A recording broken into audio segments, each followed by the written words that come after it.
আমার রাজনীতি শুরু থেকে আজ পর্যন্ত আমি কোনোদিন অনৈতিক বা অবৈধ কোনো কিছুর সাথে আমি জড়াইনি। আমাকে অনেকে বলছে যে এইভাবে রাজনীতি হবে না ইত্যাদি, কিন্তু আমি আমার আদর্শের বাইরে যেতে রাজি না। অনেকে বলছে এইভাবে যদি রাজনীতি করেন এক সময় আপনি ছিটকে পড়বেন, কিন্তু আমি তো রাজনীতি করি সত্যের জন্য, আমি তো রাজনীতি করি সুন্দরের জন্য, আমি তো রাজনীতি করি আগামী প্রজন্মের জন্য।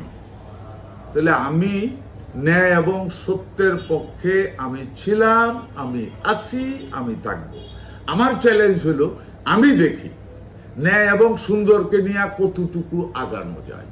আমি যদি সামনে আগাইয়া যেতে নাও পারি, তাইলে এই যে আমার প্রচেষ্টাটা যে ন্যায় থেকে সত্যর পথে থেকে সুন্দরের পথে থেকে একজন লোক আগাইয়া যাওয়ার চেষ্টা করতেছে, এখান থেকে আমি মনে করি হয়তো আমার দেখা দেখি পরবর্তী প্রজন্ম আরো 2-1 লোক হয়তো উঠে আসবে। এইভাবে নেতৃত্ব বা আমার জীবনে কতটুকু সাকসেস হইল না হইল এটা আমি জানি না, তবে আমি আমার আদর্শ থেকে দূরে সরে যাব না। রাজনীতি অর্থ উপার্জনের জন্য নয়। যারা অর্থ উপার্জনের জন্য যে রাজনীতি করবে ওই রাজনীতি জনগণের কল্যাণে আসবে না, ওইটাই জনগণের অকল্যাণ। রাজনীতি হবে সমাজ সেবা, আমি ওইটা মনে প্রাণে বিশ্বাস করি। জিয়াউর রহমান যা চিন্তা করত আমি এক্স্যাক্টলি তাই করি। আমি জানি ভালো কাজ করতে গেলে হাজারো বাধা আসবে, রাইট, কিন্তু এটাও আমি জানি সত্য সবসময় সত্য।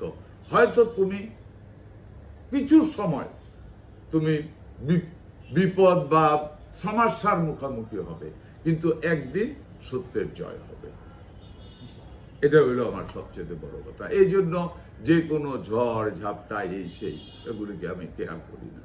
একটাই কারণ, আমি সত্যের পথে আছি, সত্যের পথে থাকবো, সত্যের পথে ছিলাম। একদিন অনেক লোক আসবে, এই লাইনে বহু লোক হয়ে যাবে। বিশেষ করে আমি প্রচন্ড ভাবে আশাবাদী জেড জেনারেশনের উপরে।